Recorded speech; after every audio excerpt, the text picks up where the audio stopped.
Raisha, I heard you're going to London. Yes, I am going to London next month. Actually, I am thinking of buying a camera. My phone is okay, but I think I want something that can capture the scenery at London perfectly. Wow, what a great idea. Yeah, but talking about camera, Aisha, have you ever wondered how does camera really work? You're the only one who's curious about those things.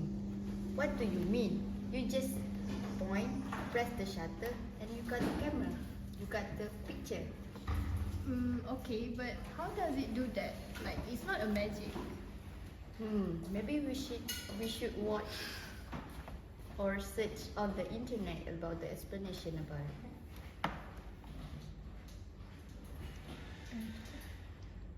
Look, I found a video that explained about camera in details. Let's watch this video together. Okay. Hi, I am Amani. Hi, my name is Lily. So, Lily, what's the functions of camera? The camera is used to capture light and turn it into an image or a video. Oh, okay. So, in this video, we're gonna learn how a camera works.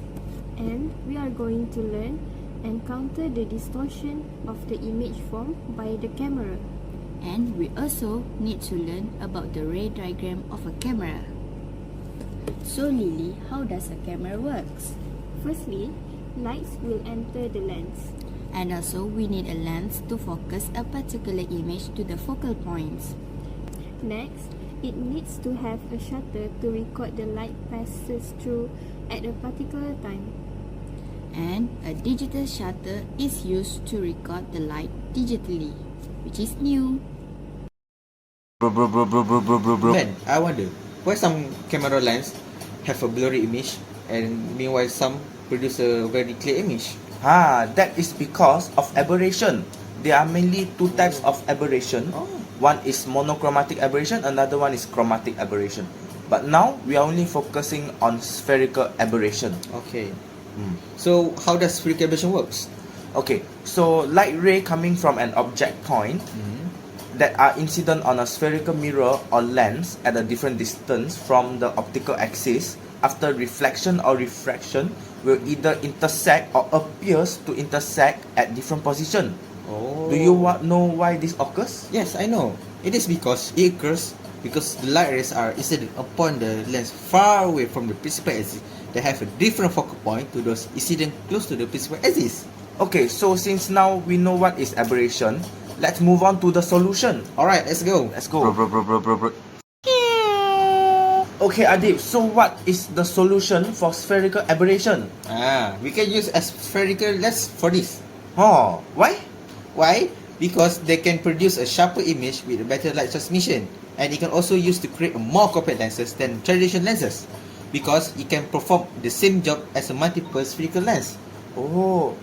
I suddenly think of another solution for spherical aberration, which we can reduce the aperture by adding a stop to block light rays further away from optical axis coming in to avoid confusion. This process is called stopping down. I see. So now we know how camera lens works. So how does the lens capture the image? Actually, it is not the lens. Then? In fact, it's a sensor in the camera. So what's the function of the sensor? So when light passes through the lens, light from the object passes through the camera's lens and hits the sensor. The light is converted to electrical charge. And then? And then millions of light receptors or photosites in the sensor converts the light energy into an electrical charge. The amount of charge produced is proportional to the intensity of light that hits the photosite. So after that, electrical signal is then processed and the computer chip interprets the electrical signal to produce a digital image. Now I see how it works. Alright, now that we know how camera works in general, so now let's see the ray diagram.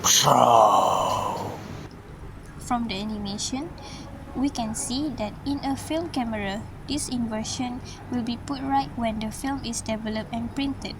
In a digital camera, the onboard computer flips the image over before displaying it on the LCD screen or uploading it to the memory card. As you guys can see, the principal focus F is a virtual point that is suspended in this air inside the camera, and all parallel rays of light passing through the lens will converge at this point. From this situation, can you guys notice any mistakes from the diagram? If yes, then what is it? This is the correct diagram. Actually, the principal focus point should be between the iris diagram and the shutter. Wow, that's such a good video. Now I understand.